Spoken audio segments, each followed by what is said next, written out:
नमो नमः।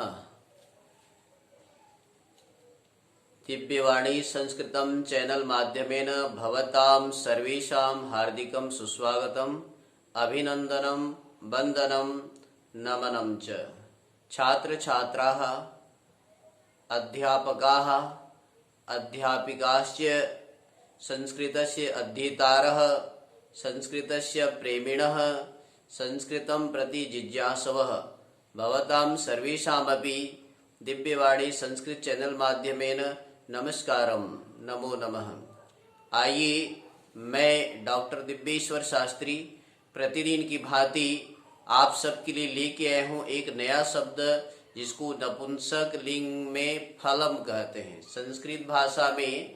और नपुंसक लिंग फलम शब्द जो जितने भी शब्द रूप हैं उन शब्द रूपों में सबसे सरल और संक्षिप्त, शीघ्र समझने वाला शब्द रूप फल शब्द, और उसके अनुसार से अनेकों शब्द रूपों का जो है ना समतुल्य रूप चलता है।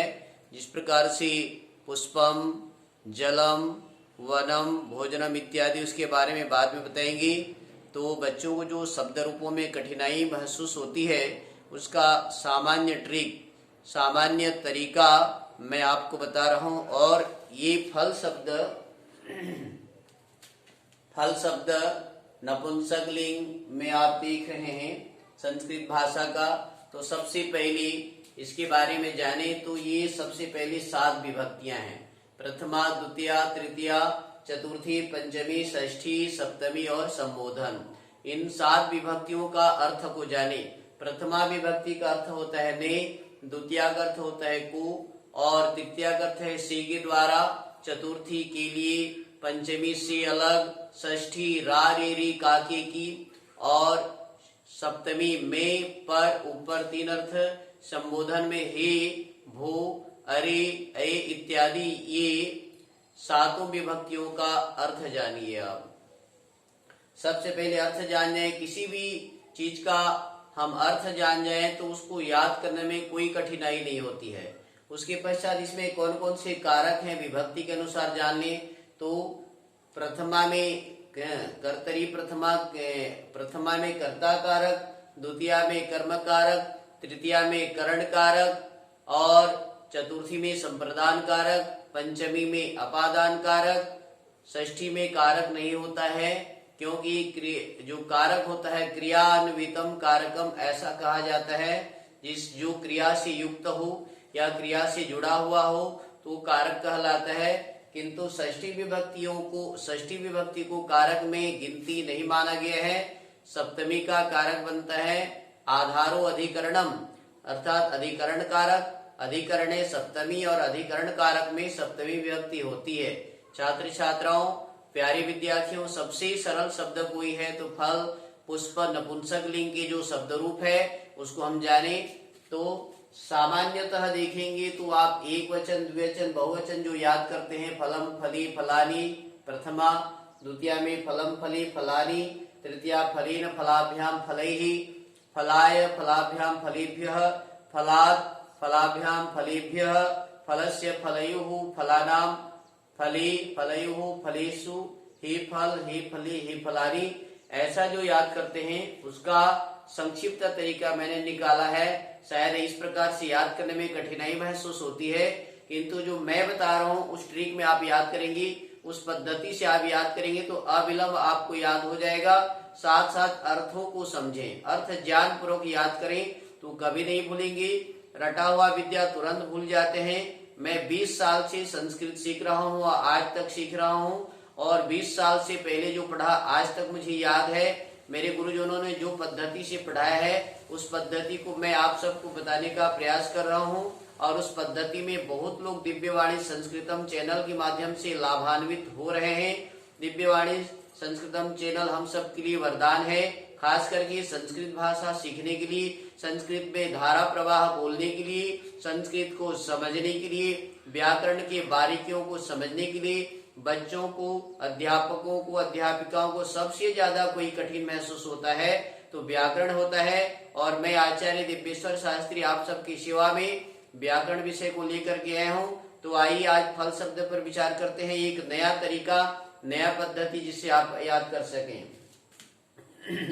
ये प्रथमा से सप्तमी तक ये इसकी विभक्तियां हैं। सबसे पहले आप एक वचन को याद करते जाएं।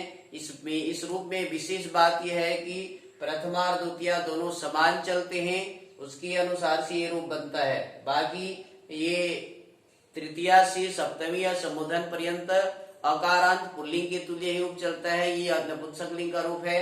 तो याद करना होगा आपको। तो सबसे पहले एक वचन के शब्द रूपों को याद करें सभी विभक्तियों में। सबसे पहले फलम, द्वितीय में भी फलम, तृतीय में फलेन, चतुर्थी फलाय, पंचमी फलात्, षष्ठी फलस्य, सप्तमी फले और संबोधन ही फल। इसका अर्थ जाने। फलम फल, सीधा सीधा फल होता है, हाँ एक फल। फलम द्वितीय एक फल को, फलेन एक फल के द्वारा या एक फल से, और चतुर्थी फलाय एक फल के लिए, है ना।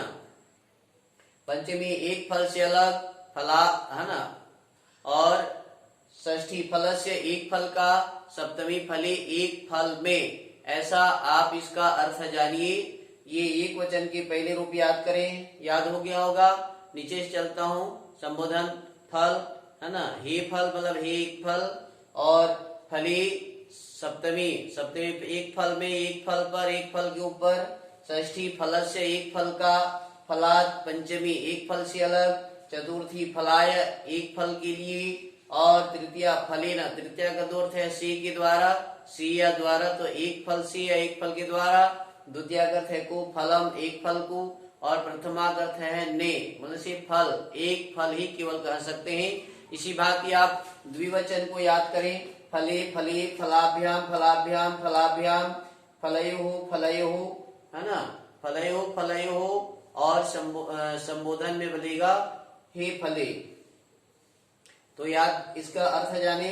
फले दो फलों, है ना, दो फलों, या ये पहले एक वचन में एक फल था, यहाँ पर दो फल, और द्वितीय में दो फलों को, तृतीय में दो फलों से या दो फलों के द्वारा, चतुर्थी दो फलों के लिए, पंचमी दो फलों से अलग, षष्ठी दो फलों का, सप्तमी दो फलों में या दो फलों पर या दो फलों के ऊपर। इस प्रकार से अर्थ बनेगा संबोधन हे दो फल। कई बार संबोधन में नपुंसक लिंगों में संबोधन के रूप नहीं बनते हैं, है ना। तो यहाँ पर यदि आप संबोधन जैसे कई बार ज्ञान का बनता है, कुछ संबोधन का रूप बनता है ना, और कुछ का नहीं बन, है ना, कुछ का संबोधन में रूप नहीं बनता है। नपुंसक लिंग में प्रायः रूप नहीं बनते हैं, ऐसा जाने। यदि आपको संबोधन में बात करनी हो तो उसका अर्थ इसलिए मैंने बताने का प्रयास किया कि संबोधन का अर्थ है हे, भू, अरे, अये इत्यादि संबोधन में बोलते हैं। तो आपने देखा फले फले, फलाभ्याम फलाभ्याम फलाभ्याम, फलयोः फलयोः, है ना। ये प्रथमा से लेकर के सप्तमी विभक्ति पर्यंत द्विवचन के रूप आप याद करें, और आगे आपको सरलता से याद करना है, सरलता से सीखना है। तो एक एक वचन को ले, पहले आपने याद किया एक वचन, दूसरी बार में द्विवचन, आगे है बहुवचन। बहुवचन में फलानी, फलम फले फलानी, बहुत से फल, फलानी द्वितीय में फलों को, फलैहि फल के द्वारा या फल से तृतीय, फलेभ्यः फल के लिए, है ना, बहुत से फल के लिए, फलेभ्यः बहुत से फलों से अलग, फलानाम बहुत से फलों का या बहुत से फलों के, फलेषु बहुत से फलों में, बहुत से फलों पर, बहुत से फलों के ऊपर। तीन अर्थ सप्तमी होता है। तो छात्र छात्राओं आप समझ रहे होंगे। पहले एक वचन याद करें, फिर द्विवचन के रूपों को याद करें, फिर बहुवचन के रूपों को याद करें। तो यहाँ पर फलानी, है ना, फलानी बहुत से फल, फलानी बहुत से फलों को, फले बहुत से फलों के द्वारा या बहुत से फलों से, फलेभ्यः बहुत से फलों के लिए, फलेभ्यः बहुत से फलों से अलग, फलानाम बहुत से फलों की या बहुत से फलों का, फलेषु बहुत से फलों में। इस प्रकार से तीनों वचनों में एक वचन का याद करें, पहले द्विवचन का याद करें, फिर बहुवचन का अर्थ सहित सार्थक याद करें, तो आप कभी नहीं भूलेंगे। ये मेरा दावा है, और ये संस्कृत भाषा का चमत्कार है। संस्कृत भाषा के चमत्कार को हम नमस्कार करते हैं। आपने एक शब्द रूप याद कर लिया तो असंख्य शब्द रूप जान सकते हैं, हजारों लाखों शब्द रूप याद कर सकते हैं। ये संस्कृत भाषा की विशेषता है। देखिए मैंने बना रखा है फलवत शब्द रूप, फल के समान अन्य शब्दों के रूप जैसे चलेंगे पुष्पम, वनम, धनम, बलम, ज्ञानम, गीतम, नृत्यम, जलम, शाकम, भोजनम, गृहम, नगरम, वस्त्रम, वित्तम, द्रविणम, पुण्यम, पापम, आकाशम, गगनम, उद्यानम, कमलम, सत्यम, पठनम, पाठनम, लेखनम, गमनम, भावनम, सत्यम, कपाटम, कंटकम, कंटकम अर्थात कांटा, ललाटम, ललाटम अर्थात मस्तक, आप देख रहे हैं इसको कहेंगे ललाटम, मुखम, नेत्रम, ये सारे नपुंसक लिंग हैं। नपुंसक लिंगों को आप सरलता से याद कर सकते हैं और इसमें तो प्रथमा और द्वितीय में समान चलते हैं, जैसे फलम फली फलानी, वनम वनी वनानी, पुष्पम पुष्पी पुष्पाणी, मुखम मुखी मुखानी, नेत्रम नेत्री नेत्राणी, बाकी सारे पुल्लिंग के समान। सबसे सरल, सबसे सुगम, सबसे अच्छा, आप संस्कृत से घबराइए नहीं, संस्कृत भाषा बोलिए। भारत का यह प्राण है, भारतीय संस्कृति की यह आत्मा है और आत्मा के बिना शरीर जो है बिल्कुल मृत के समान है, मिट्टी के समान है, मृत्तिका के तुल्य है। छात्र छात्राओं, अध्यापक साथियों, अपने अपने बच्चों को, अपने अपने छात्राओं को, अपने अपने जो हितैषी लोग हैं उन्हें संस्कृत भाषा पढ़ने पढ़ाने के लिए प्रेरित कीजिए। स्वयं पढ़ें और पढ़ाएं, धारा प्रवाह संस्कृत बोलें और बोलवाएं। ये दिव्यवाणी संस्कृतम आप सबके लिए सहायक होगा। इसको आप लाइक करें, सब्सक्राइब करें, ज्यादा से ज्यादा लोगों के पास इसको संप्रेषित करें, भेजें, जिससे वो संस्कृत को सीख सकें, संस्कृत में बोल सकें, संस्कृत में लिख सकें, संस्कृत में संभाषण कर सकें। यही इस चैनल का उद्देश्य है। ज्यादा से ज्यादा वैदिक विचार, आध्यात्मिक विचार, भारतीय संस्कृति के विचार, संस्कृत भाषा का विचार, धर्म रक्षा, राष्ट्र रक्षा, देश रक्षा, बड़ों का सम्मान, ये भावनाओं से लेकर के दिव्यवाणी संस्कृतम चैनल का निर्माण किया गया है और इसमें संस्कृत भाषा का पठन पाठन लेखन का कार्य निरंतर चल रहा है। मैं आचार्य दिव्येश्वर शास्त्री सतत आप सबकी सेवा में लगा हूँ, आप सबका मित्र हूँ, आप सबका साथी हूँ, आप सबका हितैषी हूँ, आप सबकी आशीर्वाद का शुभाकांक्षी हूँ मैं। आइए इसे दिव्यवाणी संस्कृतम चैनल से जुड़िए और प्रतिदिन नए नए शब्दों को सीखिए, नए नए व्याकरण के नियमों को सीखिए। आगे हम निरंतर पाठों को पढ़ेंगे, विविध प्रकार के पर्व पर्वाणी के विषय में इसमें जानेंगे। भारतीय संस्कृति की जो आत्मा है ना, भारतीय संस्कृति, भारत की जो आत्मा है, यहाँ की संस्कृति, यहाँ का कल्चर, यहाँ का वातावरण, यहाँ का रहन सहन, यहाँ का व्यवहार, जो वैज्ञानिक भाषा कहलाती थी, जो संस्कृत देव भाषा कहलाती थी, जो संस्कृत गिरवाणगी कहलाती थी, इसके बारे में जाने सुने। ये दिव्यवाणी संस्कृतम आप सबकी सेवा में लेकर के आ रहा है और प्रतिदिन आपको इस बारे में जानकारी दे रहे हैं। हम यदि संस्कृत को बचाएं तो संस्कृति बचेगी, हम यदि संस्कृत को बचाएं तो भारत देश बचेगा, हम यदि संस्कृत को बचाएं तो धर्म बचेगा, हम यदि संस्कृत को बचाएं तो माता पिता गुरुजन आचार्य अतिथियों का सम्मान बचेगा।